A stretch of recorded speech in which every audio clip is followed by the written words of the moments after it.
खरं तर मला माहिती होता हा मेळावा सामणार आहे. गाडीत येत असताना विशाल तांबे आणि प्रदीप गारटकरांना मी मनाची तयारी केलीच होती की हा मला अपेक्षित असा होणार नाही. याचं कारण ह्याचं सगळ्याचं कनेक्शन तंत्रज्ञानाशी आहे. त्यामुळे ॲप उघडला जुन्नरमध्ये किती काम झाले त्या ॲप, त्याच्यामुळे हा आग्रह कशासाठी किंवा हा हट्ट कशासाठी. तंत्रज्ञानाच्या उपयोगाने आपलं काम जर सोपं होणार असेल तर ते का नाही करायचं. म्हणून आदरणीय जयंत पाटलांनी संघटनेची जबाबदारी घेतल्यापासून गेले 5-6 महिने सातत्याने हा कार्यक्रम सगळ्या कार्यकर्त्यांपर्यंत पोहोचवण्यासाठी प्रयत्न करतोय. त्यानंतर प्रदीप दादांवर पुणे जिल्ह्याची जबाबदारी टाकली आणि हा कार्यक्रम राबवण्यासाठी ते सातत्याने गेले 2-3 महिने प्रयत्न करतो. अपेक्षित असं यश या भागात आलेलं नाही. याचं कारण कदाचित तुमच्यापर्यंत ह्याचा उपयोग तुम्हाला कसा होईल हे तुमच्यापर्यंत पोहोचलेलं नाही. एक तर सुरुवातीलाच मी स्पष्ट करते, ह्या ना तालुक्यात ना लोकसभेला ना विधानसभेला आम्ही कोणी येऊन लढणार नाही. तरी संघटनेसाठी एक चांगली संघटना कुठलंही इलेक्शन असू दे, हे काय लोकसभेसाठी तयारी नाही आहे. ग्रामपंचायत टू लोकसभा हे काम आहे. कुठलंही इलेक्शन असलं तर संघटना जागेवर असेल तर काम होतं. मी माझा स्वतःचा अनुभव सांगते. माझ्या मागच्या लोकसभा इलेक्शनला 2014 मध्ये मी एक छोटी व्हॅन केली होती. त्या व्हॅनवर एक छोटा एनडी होता, ज्याला छोटा हत्ती म्हणतात त्या गाडीला, आणि त्याच्यात 10-12 मिनिटाची एक फिल्म आणि माझं एक छोटं भाषण, असं एक 18 मिनिटाची ती क्लिप होती. विशाल तांबेंना आठवत असेल, त्यांच्याही मतदारसंघात फिरली होती. आणि संपूर्ण बारामती लोकसभा मतदारसंघात हा छोटा हत्ती हा जायचा. सकाळी 4 गावं, संध्याकाळी 4 गावं. त्याचं एक लॉगबुक असायचं आणि तेव्हा काही एवढं व्हॉट्सअप वगैरे नव्हतं. मला फोनवर कळवायची इतकी गावं झाली आणि असा असा प्रतिसाद होता. तुम्हाला आश्चर्य वाटेल, जिथे जिथे संघटनेचं काम चांगलं होतं तिथे लोकसभेला मी प्लस होते. जिथे जिथे गाडी चालली नाही तिथे तिथे मी मायनस निघाले. आणि गाडी का नाही चालली?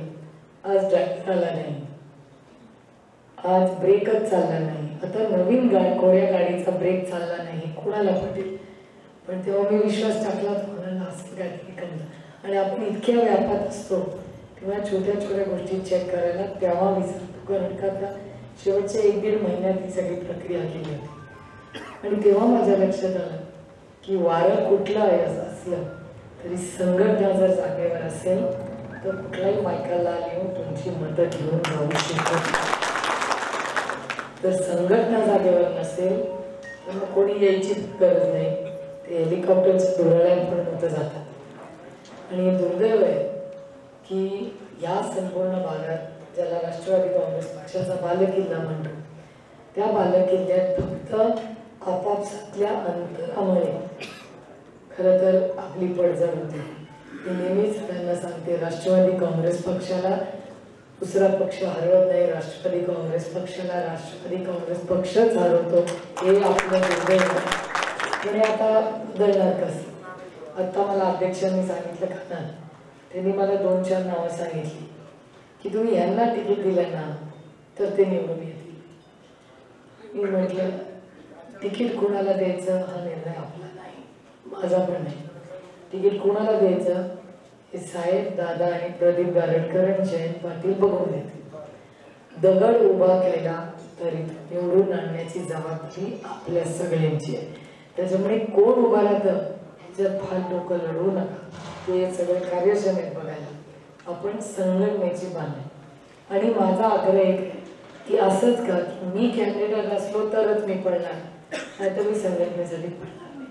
हे बरोबर आहे का? संघटना आहे म्हणून आपण सगळे आहोत. संघटनेची पडझड झाली तर आपलंही नुकसान होतं. त्यामुळे बूथ कमिटी ही अतिशय महत्त्वाची झालेली आहे. म्हणून मी आवर्जून याच्यासाठी आले. मला माहिती होतं बूथ कमिटीची परिस्थिती काय, पण आपण तिथे गेल्याशिवाय बूथ कमिटीचं महत्त्व स्थानिक लिडरशिपला कळत नाही. माझ्या मतदारसंघाचा अनुभव आहे. त्याच्यामुळे मला किती डोकं फोडावे लागले मला माहिती आहे, पण तिथे जाऊन मांडी घालून जोपर्यंत आपण बसत नाही तोपर्यंत बूथ कमिटी होत नाही. असा माझ्या स्वतःच्या मतदारसंघातला अनुभव आहे, जिथे मला स्थानिक विधानसभा कोण लढणार माहिती आहे, लोकसभा कोण लढणार माहिती आहे. अशी परिस्थिती असताना पण बूथ कमिटीला त्रास होतो, कारण लोकांना असं वाटतं हे काय नवीन पद्धत, काय उपयोग त्याचा, काय गरज त्याची. पण आपलं आयुष्य एकदा तुम्हाला हे काम करायला लागेल आणि खरंच फार काम आहे. एक बूथला एक माणूस. आणि माझी प्रदीप दादांना विनंती राहणार आहे की एकदा हे इलेक्शन संपलं की बूथ कमिटीचं महत्त्व लोकांना कधी कळेल, जेव्हा आपण पक्ष म्हणून त्या बूथ कमिटीला मान सन्मान देऊ. मी ठरवलेलं आहे की माझ्या लोकसभा मतदारसंघात जर आपल्याला अपेक्षित असं यश आलं तर निवडून आल्यानंतर बूथ कमिटीला समजा विशाल तांबे घेऊन आले, जे माझे कॉर्पोरेटर आहेत, आणि माझा बूथ कमिटीचा अध्यक्ष आला तर विशाल तांबेंना थांबावं लागेल. पहिला मान हा बूथ कमिटीला येईल, कारण विशाल तांबेंमुळे निवडून येत नाही, की माझ्या बूथ कमिटीच्या माणसामुळे निवडून येते. त्याच्यामुळे त्याला तो मान सन्मान. काय होतं, बूथ कमिटीवाला इलेक्शनला पळतो, त्याच्यानंतर ते 15 दिवस तो तुमच्या सगळ्यांसाठी आपल्या सगळ्यांसाठी महत्त्वाचा असतो. त्याच्यानंतर 5 वर्ष त्याला कोणीही विचारत नाही. इलेक्शन आलं की परत त्यांनी धावपळ करायची. मला वाटतं पक्षाने सिस्टम बदलली पाहिजे. बूथ कमिटीचा माणूस आहे म्हणून गावात आपला अधिकार. सरपंचाला महत्त्व देतो. मी जेव्हा जेव्हा माझ्या लोकसभा मतदारसंघात जातो, माझ्या शेजारी तालुका अध्यक्ष आमदार बसत नाही, माझ्या शेजारी गावातला सरपंच बसतो. कारण का सरपंचातच ते गाव आहे, तीच व्यक्ती महत्त्वाची आहे. एका बाजूला आता बूथ कमिटी माझा अध्यक्ष बसेल आणि दुसऱ्या बाजूला सरपंच बसेल, अशी सिस्टम मी माझ्या लोकसभा मतदारसंघात लावली. त्याला मी एक महत्त्वाचं देणार आहे. जो जो निधी जाईल तो बूथ कमिटीच्या पत्राने स्थानिक जो आपला तालुका अध्यक्ष आहे त्याच्या मताने जाईल.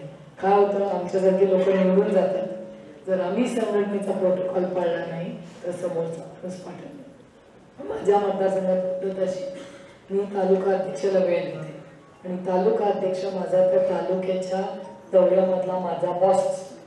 तो म्हणले जेवायचं, ओके, 18 गावं घ्यायची, 18 गावं घ्यायची, यांच्या घरी जायचं, यांच्या घरी जायचं, मी तो पाहते. म्हणून ऑटोमॅटिकली सगळेच माझे सरकारी तालुका माहिती आहे की तालुका अध्यक्ष म्हणल्याशिवाय ताई काही करत नाही.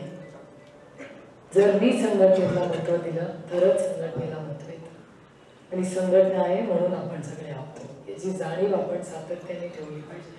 त्याच्यामुळे माझ्या मतदारसंघात मी ही सिस्टम हळूहळू लावते की सरपंच आपला असेल तर सरपंचाचं पत्र, स्थानिक लिडरचं पत्र आणि ज्या बूथ कमिटीच्या अध्यक्ष किंवा तो आणल्याशिवाय इथून पुढे कुठलीही कामं होणार नाही. सगळ्यांना विचारते. आणि जेव्हा मी पैसे त्या गावात देते तेव्हा तुम्ही एक मीटिंग घ्या, सगळ्यांचा मान सन्मान करा, ठरवून कामं द्या. बऱ्याच वेळा काय होतं, एकच व्यक्ती येत राहतो आणि सगळी कामं घेऊन जातो आणि मग बाकीचे बिचारे जे कदाचित घेऊ शकत नसतील किंवा त्यांना वाटत नसेल की आता ताईकडे कसं जायचं, तर मग तो बिचारा मागे राहतो. त्याच्यात काही त्याची चूक नाही. पण ही जर सिस्टम आपण लावली तर तो उत्सुकतेने करता तळागाळापर्यंत काम करेल. आणि जेव्हा आपण काम करतो हाच तेव्हा समोरचेही कार्यकर्त्यांना उत्सुकता वाटते, तर हे लोक एवढे फिरतात, आपण पण फिरायला पाहिजे. इलेक्शनमध्ये जीत आणि हार ही होत राहते, म्हणून काही विचार होत नाही. जेवढं महत्त्वाचं सत्तेत असणाऱ्यांचं आहे त्याच्यापेक्षा जास्त महत्त्व विरोधकांचं आहे. आणि मला विचारा तर आज महाराष्ट्रात जी परिस्थिती आहे, कुठल्याही शाळेला आत्ता या क्षणी या परिस्थितीमध्ये खरंच ह्या राज्याचा मुख्यमंत्री व्हायला आवडेल का, असं मात्रही चिंता वाटते. तुम्ही विचार करा, आज कुठलाही टी व्ही लावला, वर्तमानपत्र वाचलं तरी फ्रंट पेजला एक तरी चांगली बातमी असते का? आरक्षणामुळे होणारी सगळ्यांच्या मनातली घालमेल आंदोलन.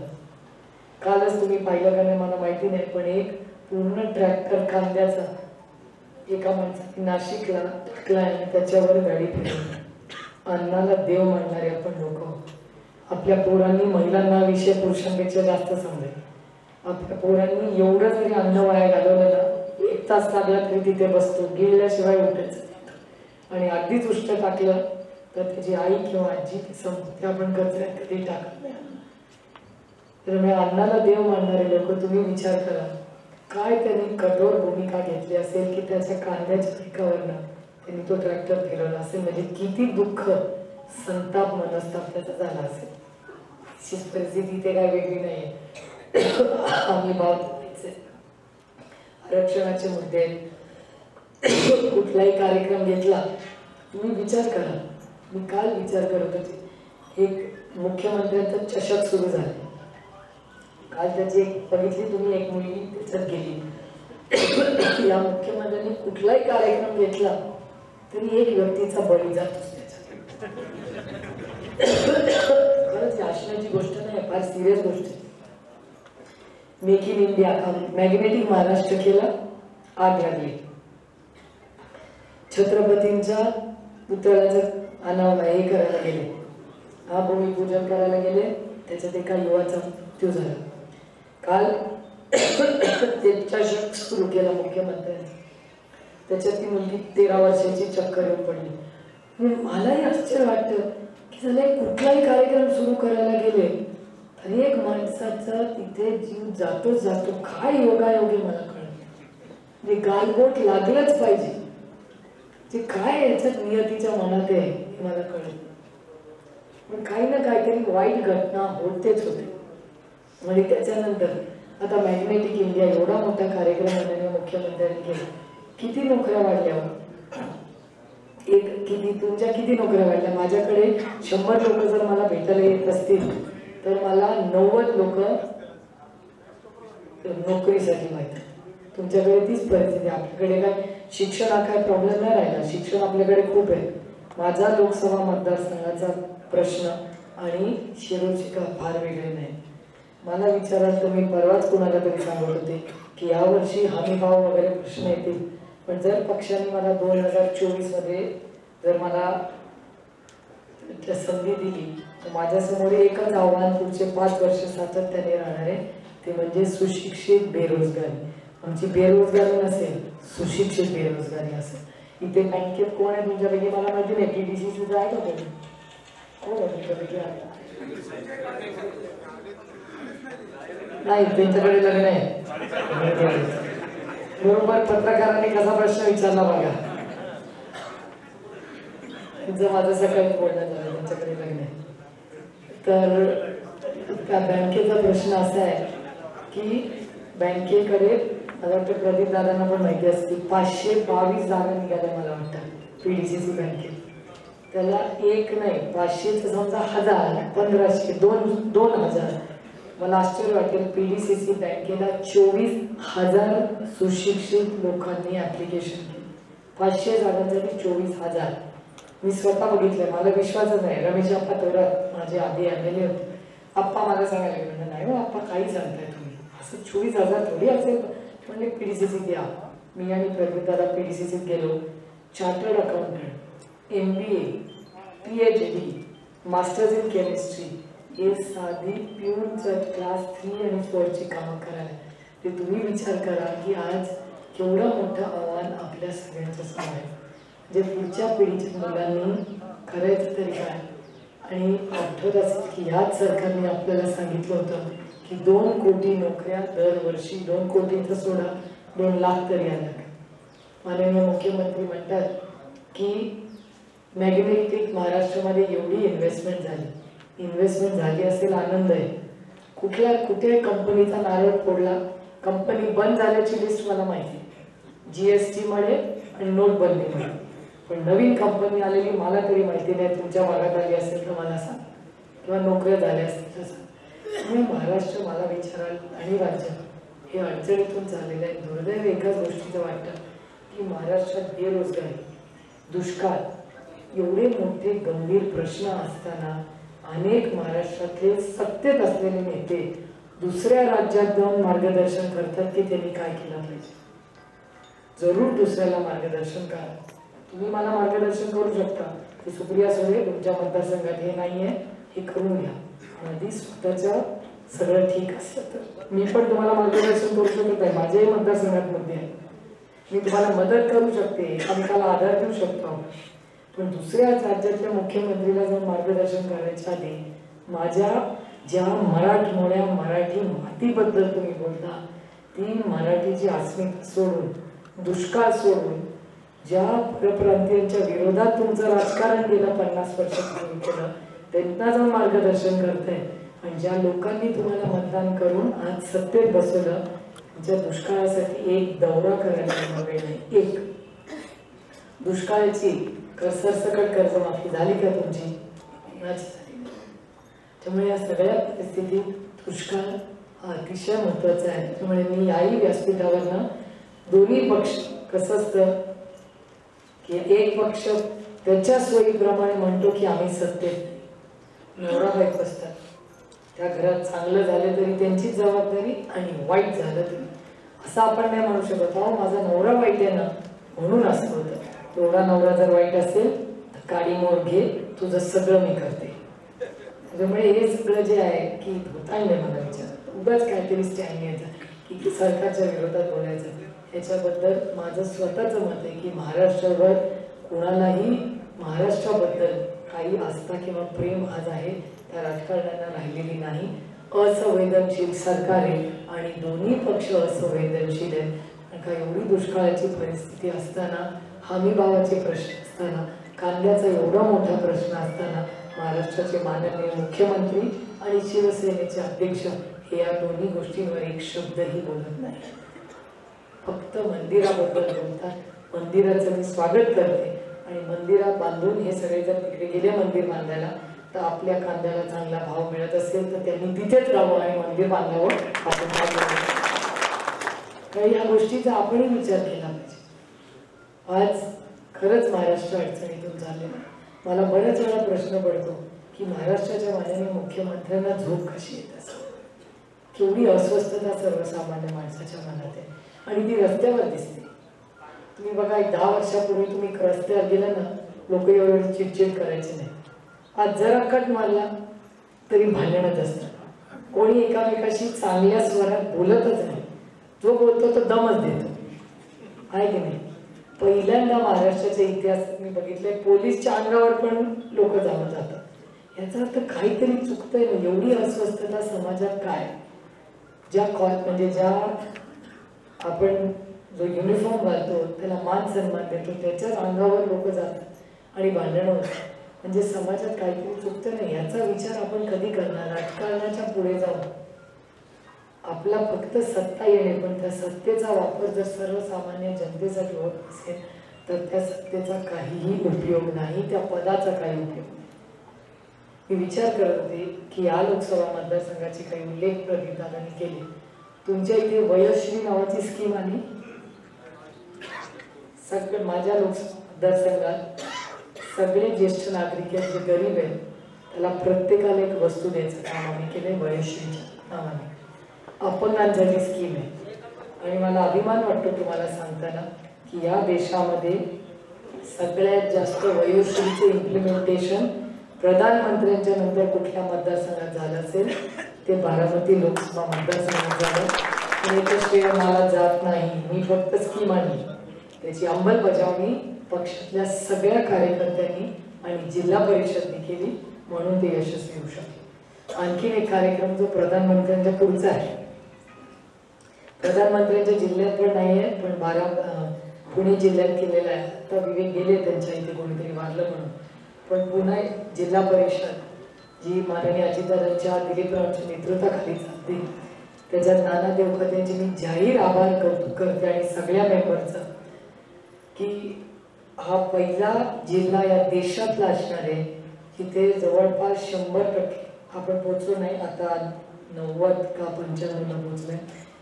प्रत्येक अंगणवाडीला वीज आणि पाण्याचं कनेक्शन देण्यात आपण यशस्वी झालोय.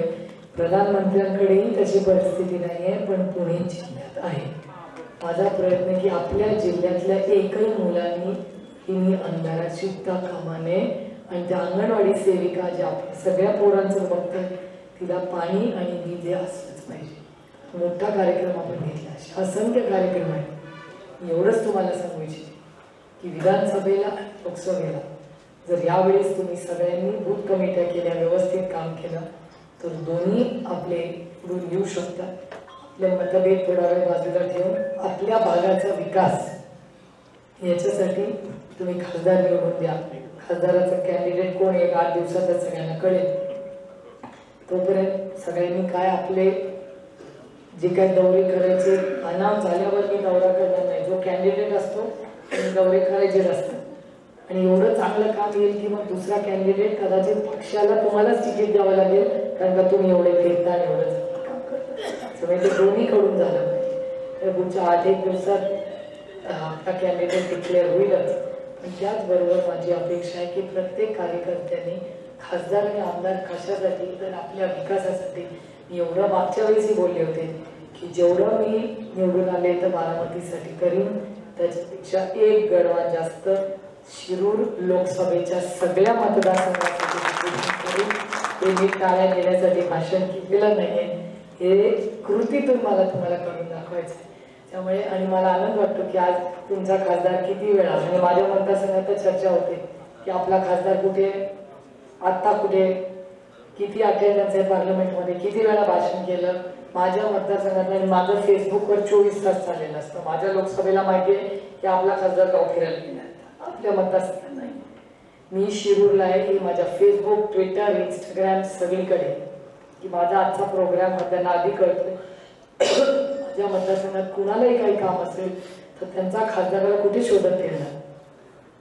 आणि मी नक्की निवडून गेल्यावर पार्लमेंटला बसते एका गावभर फिरते, ते पण त्यांना कारण का त्याचा अटेंडन्स चार्ट असतो, तो माझ्या मतदारसंघात लावलेला असतो. सगळ्यांना माहिती असतं की आपला खासदार. मी टीव्हीवर दिसते दुपारी 3 वाजता, तेव्हा पार्लमेंटमध्ये फार तुरळक लोक असतात, तेव्हा बारामतीचा खासदार तिथे बसलेला असतो. कोणीही बघून घ्या, कारण एवढं कष्ट करून आपण निवडून जातो. इतक्या लोकांच्या विश्वासाच्या नात्याने लोक आपल्याला पाठवतात, तर तिथं घेऊन जाणं हाच शांतपणा आहे ना. आता कशाला, मला काय कोणी घरी येऊन आग्रह केला नव्हता किंवा मी लढले नसते तर काय मग पक्षाचं नुकसान होत नव्हतं ना मतदारसंघाचं होत होतं. आग्रह माझा होता ना, मला इलेक्शन लढायची हौस आहे.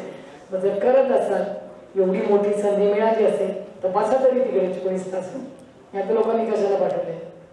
जे आपला खासदार, माझ्या मतदारसंघातला मी सगळ्यांना सांगते की तुमचा खासदार 24/7 नवऱ्याबरोबर कुठल्या लग्नाला गेले तो पण फोटो टाकते.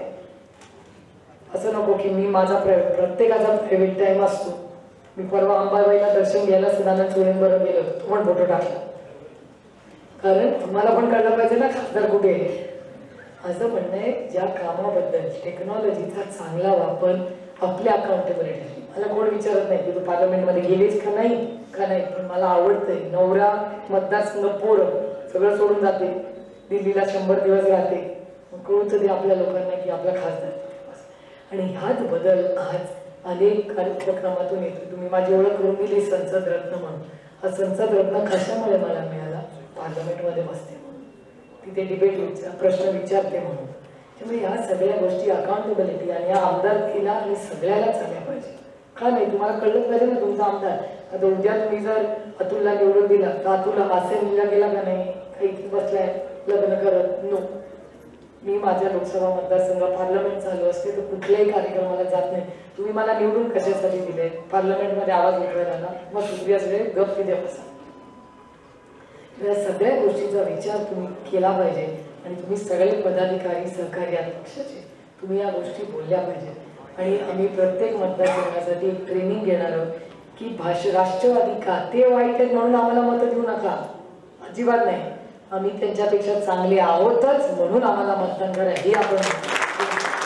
आणि का चांगले आहोत, मला शिरूरला ते पार्लमेंटला जात नाही म्हणून आम्हाला मतदान करा म्हणून अजिबात नाही. शिरूरसाठी जर आपला लोकसभा माणूस निवडून आला, व्यक्ती निवडून आली, किंवा जर इथे आपल्याला जुन्नरमधून आमदार आला तर आमदार आमच्यासाठी काय करणार हेही सांगायला शिका. ते वाईट आहे, ते आरक्षण देणार नाही म्हणून आम्हाला मतदान करा. ते देणार नव्हते, आम्हाला माहितीच होतं, सगळ्यांना माहिती होतं. धनगर समाजाला आरक्षण देणं ते खोटं बोलत होते. 15 लाख येणार हे खोटं बोलत होतं, आपल्याला दिसत होतं. पण तेव्हा लोकांना वाटत होतं की 15 लाख येणार माझ्या अकाउंटला. अजूनही लोकांना वाटतं चल 15 लाख नाही तर 15,000 देईल, बाबा जायचं. त्याच्यावरच चाललंय. गॅस सिलेंडर झालं का नाही स्वस्त, पेट्रोल डिझेलचा भाव झाला का नाही स्वस्त. परवा मी पुण्यात होते, विशाल तांबेंचाच कार्यक्रम होता. त्याच्यात बाबा आढावांनी अतिशय चांगली गोष्ट सांगितली. त्यांनी मला व्यासपीठावर विचारलं, सुप्रिया हे सगळे लोक जात आहेत अयोध्याला, चांगली गोष्ट आहे. पण जेव्हा पेट्रोल पंपावर जाताना आणि डिझेलचा भाव म्हणतात तेव्हा कपडाला आटतून हे राव म्हणतात. विचारात आम्हाला देऊ नका, पण ते पेट्रोल डिझेलचा भाव एवढा जास्त आहे म्हणून म्हणतात. गोष्ट खरी आहे. आणि या व्यासपीठाला मी मागणी करते की आज या सरकारला पेट्रोल डिझेलचे भाव 25 रुपयांनी करणं शक्य आहे, ते करत नाही. जगामध्ये मोदी साहेब काय म्हणतात की जगामध्ये तेलाचा भाव कमी जास्त होतो त्याच्यावर आम्ही तेलाचा भाव ठरवतो. जगामध्ये तेलाचा भाव कमी झालेला आहे, मग मोदी 25 रुपयांनी पेट्रोल डिझेलचा भाव का पूर्ण करत नाही, कमी करत नाही? ते करणार, पण एप्रिल महिन्यात करणार. एप्रिल महिन्यात का करणार? कारण का इलेक्शन येणार. तुम्ही पण इथे आहात, मी पण इथेच आहे. एप्रिलमध्ये प्रचाराला येईल तेव्हा तुम्हाला या मुद्द्याची आठवण करून देईल. 20 पैसे 24 पैसे 28 पैसे असा खेळ चाललाय. लोकसभा येईल तेव्हा हे सगळ्यात कमी आहे. एवढं लक्षात ठेवा की यांचं सगळं जे राजकारण असतं ते फक्त आणि फक्त मतांशी निगडीत असतं. ते सर्वसामान्य माणसाच्या सेवेसाठी नसतं. त्याच्यामुळे या सगळ्या गोष्टीचा विचार करा. याही गाव मतदारसंघात 50 लोकांची टीम असली पाहिजे जी हे गाव वाढीवर वस्तीपर्यंत या गोष्टी पोचवेल. आज आपण वेळात वेळ काढून आला. एक अतिशय चांगल्या उपक्रमाची आज सुरुवात होते. त्याचा मला मनापासून आनंद आणि समाधान वाटतं. आणि 3 तारखेला एक कार्यक्रम पूर्ण झाल्यावर पहिला फोन जयंत पाटलांना करा आणि सांगा की आम्ही आज 100% झालेलो आहे. कारण का आता या जिल्ह्यात नाही राज्यामध्ये सगळ्यात पुढे तालुका कुठला आहे तर तो प्रदीप दादांचा इंदापूर तालुका आहे.